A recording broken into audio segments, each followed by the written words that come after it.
Salve, salve, filhas e filhos de Pindorama! Eu sou Oswaldo Costa e essa é a Terra da Utopia. Sejam bem-vindos.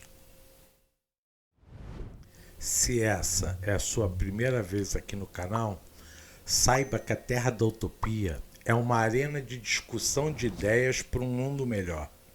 Traga a sua sementinha, vem sonhar com a gente. No vídeo de hoje, eu vou colocar para vocês dois cortes que eu fiz de vídeos do Átila Yamarino. É um microbiologista que ficou famoso agora na pandemia. Ele tem um canal aqui também na plataforma.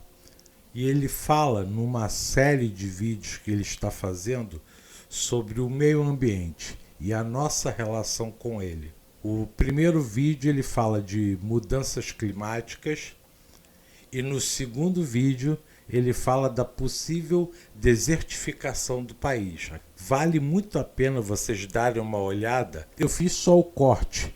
Entrem no canal do Átila Yamarino e vocês vão encontrar esses e outros vídeos na íntegra. Pelo menos em relação ao clima, nós estamos entrando na era dos extremos. Por exemplo, enquanto a Europa enfrenta uma onda de calor com temperaturas acima dos 40 graus em 2022, Portugal chegou a 47 graus, em 2021, nos Estados Unidos, o Texas teve a maior frente fria já registrada em 72 anos. Enquanto algumas regiões do Brasil, como o Nordeste, passam por secas severas, outras, como as cidades de Petrópolis, no Sudeste, enfrentam inundações drásticas. E esses eventos todos podem ter relação com as mudanças climáticas que nós estamos causando. Pode parecer contraditório a gente dizer que extremos opostos, como o frio e o calor, ou seca e inundações, estão relacionados todos com as mudanças climáticas. Mas essas mudanças vão trazer cada vez mais eventos contraditórios e extremos como esses. Nesse vídeo aqui, que faz parte da nossa série sobre meio ambiente e sustentabilidade, a gente vai conversar sobre o que são os eventos extremos e como que eles fazem isso.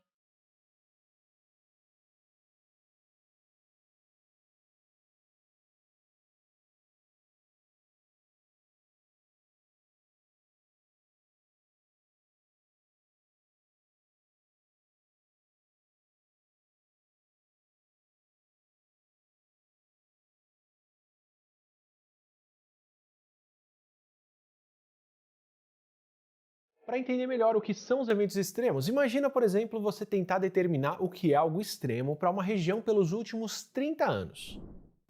Primeiro você precisa classificar todo evento meteorológico em ordem do menor para o maior.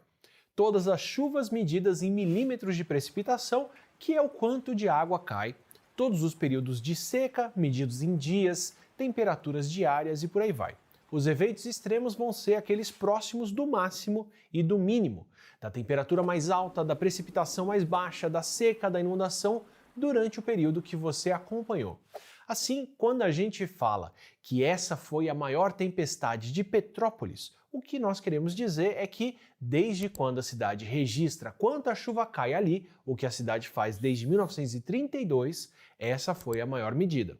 No caso da inundação em 2022, em só 6 horas foram registrados 260 milímetros de chuva. Isso era esperado para o mês inteiro na cidade. Talvez nunca tenha chovido tanto na história da região, mas como nós só temos o registro detalhado dos últimos 90 anos, esse é o período sobre o qual nós podemos falar mais certamente. E nem tudo tem que estar relacionado com mudanças climáticas diretamente. Para o painel intergovernamental sobre mudanças climáticas, que é o IPCC, eventos extremos são só os fenômenos físicos que são raros, tanto onde acontecem quanto quando acontecem, independente do estrago que causarem. O que também pode incluir alguns eventos que podem ter um papel mais direto nosso e não necessariamente uma causa relacionada ao clima. Por exemplo, é aqui que a gente vê a relação de vários fatores que a gente já falou na série, como desmatamento e asfaltamento de espaços em uma cidade, que também podem contribuir muito para temperaturas extremas em algumas regiões. Aliás, o desmatamento em si pode ter contribuído para cerca de 1/3 do aquecimento de extremos mais quentes em algumas regiões nos trópicos desde a época pré-industrial. Só que a nossa ação contribui muito para o que a gente está vendo, via também o aquecimento global. Eventos extremos são uma coisa que pode acontecer naturalmente de tempos em tempos. Você pode ter dias mais frios, dias mais quentes, dias com mais ou menos chuvas, são fenômenos naturais. A grande questão hoje em dia é que as mudanças climáticas estão alterando essa frequência, alterando a intensidade, alterando a área e a duração dos extremos climáticos. Os extremos estão ficando mais extremos, mais comuns e atingindo novas regiões, como ondas de calor mais graves ou mais frequentes, chuvas mais intensas, secas e ciclones tropicais acontecendo na costa do Brasil. Tudo isso tem a ver com o aumento da temperatura atmosférica. No caso das ondas de calor, como as ondas que a gente está vendo em vários países na Europa em 2022, onde fica mais fácil associar uma atmosfera mais quente a temperaturas mais altas, o mundo com um aumento de 1,5 graus Celsius na temperatura média da atmosfera do planeta deixaria quase 14% da população mundial mais exposta a ondas de calor mais severas por pelo menos uma vez a cada 5 anos. E esse número sobe para mais de 1/3 da humanidade se o aumento for de 2 graus Celsius. Dentro do cenário de políticas de emissões de carbono atuais, a gente pode estar vendo um aumento de 2,5 a quase 3 graus. E sem essas políticas de redução de emissões, nós podemos ver mais de 4 graus de aumento. Essas mudanças podem envolver muito mais do que só as ondas de calor. Pode parecer contraditório, mas chuvas secas e até o frio extremo também podem acontecer por causa de um aumento da temperatura média da nossa atmosfera. No caso do frio, que parece ser o mais contraintuitivo, as mudanças climáticas provocadas por um aquecimento podem perturbar o padrão de ventos e até a circulação de correntes marítimas, que ajudam a controlar a temperatura de várias regiões. Então, vórtices polares de ar frio que ficariam restritos aos polos podem agora viajar muito mais longe e levar frio até locais que nunca viram temperaturas assim, como aconteceu no Texas. A mudança de temperatura e salinidade da água pode enfraquecer a circulação de revolvimento meridional do Atlântico, que é a corrente que leva a água quente dos trópicos para o norte do Atlântico, e mudar o seu padrão de circulação ao ponto de tirar da costa da Europa as águas quentes que hoje em dia mantêm regiões como o Reino Unido sem neve no inverno, mesmo estando naquela mesma latitude de boa parte do Canadá, onde neva muito. Do mesmo jeito que a mudança de ventos pode deixar de levar chuvas para algumas regiões.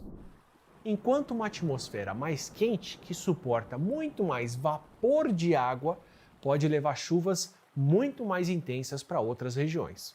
Aqui no Brasil, dados de 2 estações meteorológicas confirmam que o número de tempestades registrados nos últimos 20 anos em São Paulo já é maior do que nas 6 décadas anteriores.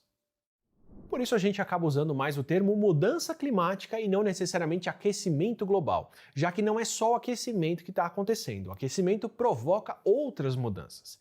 E mesmo assim, nem tudo que acontece por causa desse aquecimento. Não dá para atribuir todo e qualquer evento climático extremo ao aquecimento global, porque o clima é muito mais complexo do que isso. Até para descobrir se o aquecimento global está afetando a probabilidade de um evento real que aconteceu, quem faz pesquisa precisa analisar os registros meteorológicos e também tem que comparar isso com modelos, incluindo simulações de como o clima ia se comportar em um mundo que não tivesse aquecendo, ou seja, sem o aquecimento recente, será que esse extremo aconteceria?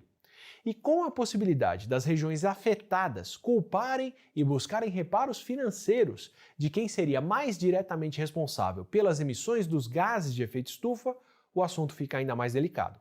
Imagina a população de uma ilha que ficou submersa tendo um caso direto para pedir reparos internacionais dos produtores de petróleo. E isso seria muito mais fácil de fazer do que os moradores de Petrópolis, por exemplo. De qualquer forma, até agora, mais de 200 estudos de atribuição examinaram se as mudanças climáticas tornaram eventos específicos, como ondas de calor, secas, inundações e tempestades, mais prováveis, e os pesquisadores descobriram que cerca de 2/3 dos eventos extremos que analisaram ficaram mais prováveis ou mais graves pelo acúmulo dos gases de efeito estufa na nossa atmosfera.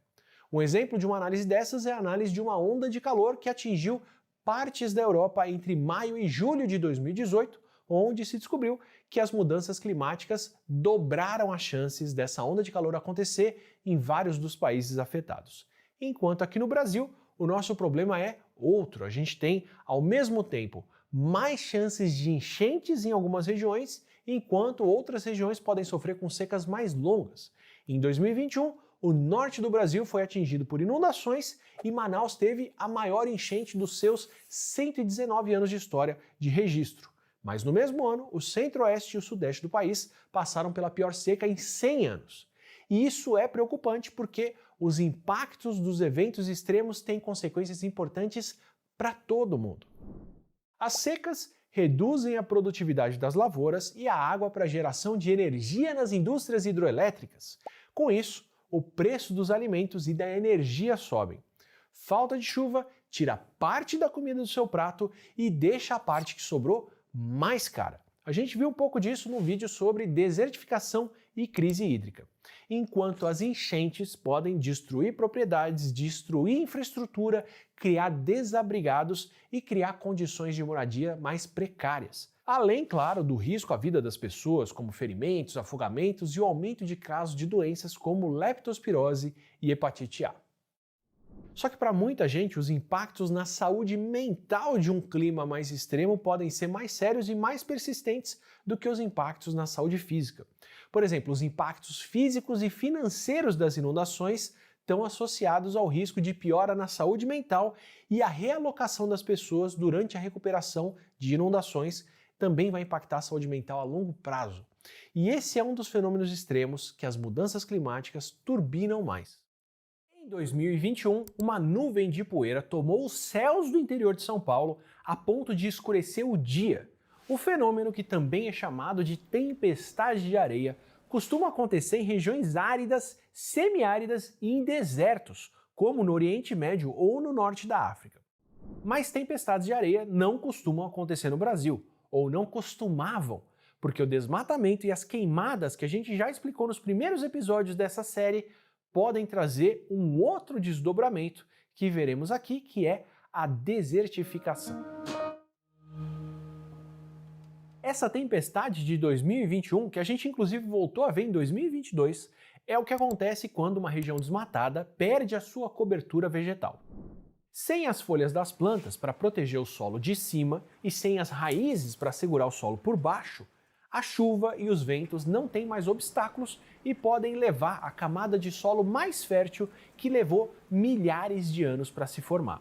E isso pode ser ainda mais agravado quando o solo é arado para o plantio, porque aí, além de perder a cobertura vegetal, o solo ainda é revirado e fica mais solto.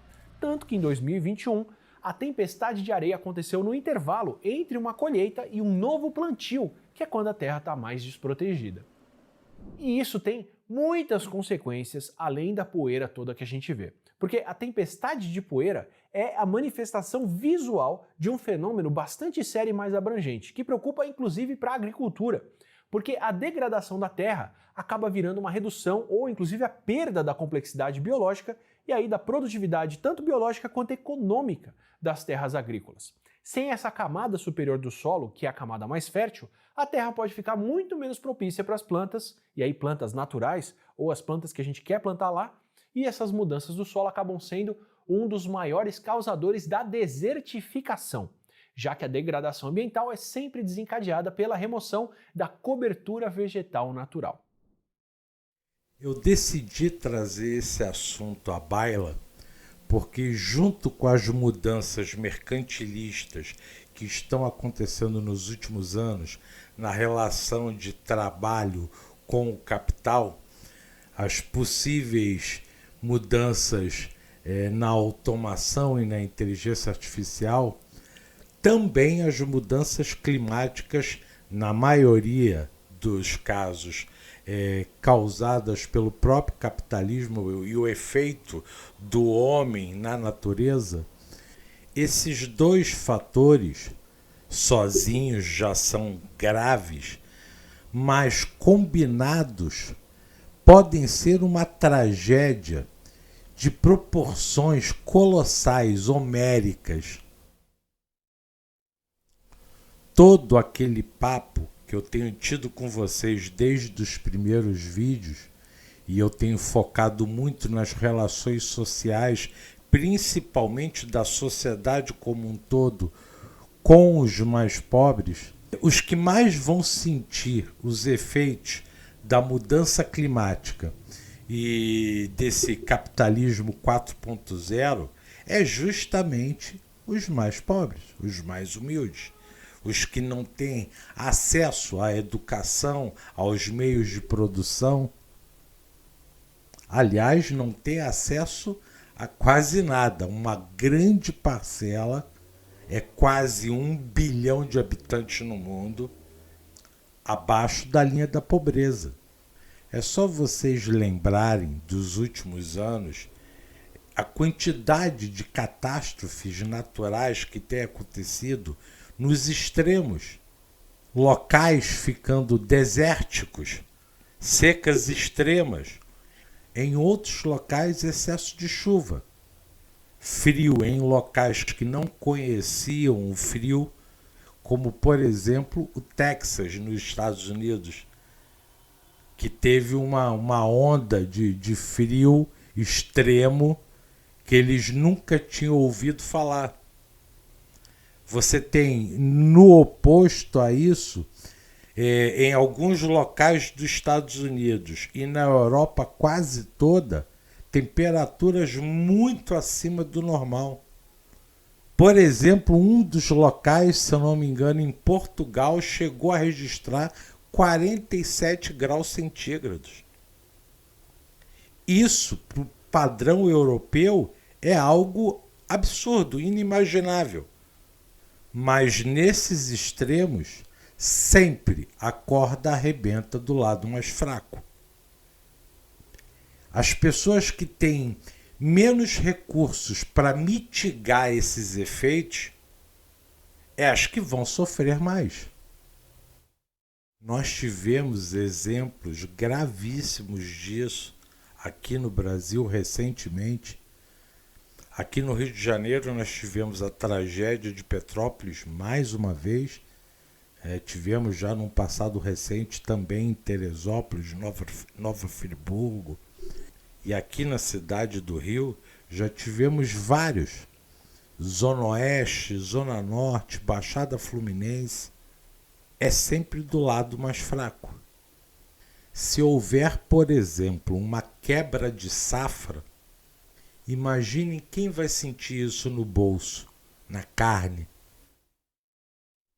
Volto a falar, digo e repito, precisamos garantir direitos fundamentais para todos, porque o futuro está batendo a porta. Eu tenho pesquisado e lido muito a respeito. Um dos caminhos promissores é o ecossocialismo. Nós temos que mudar toda a nossa mentalidade mercantil, a forma de produzir as coisas e o objetivo dessas coisas dentro da sociedade. A natureza não vai suportar muitos anos. E nós fazemos parte da natureza. Fora dessa interação, não há salvação. Não existe plano B.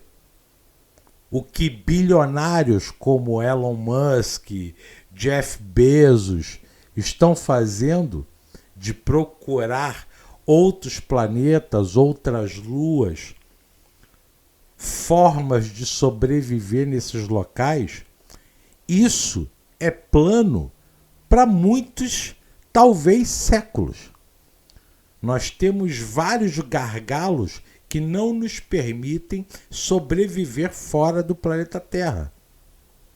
O planeta Terra fica localizado numa área que os astrônomos e os cientistas chamam de Zona dos Cachinhos Dourados.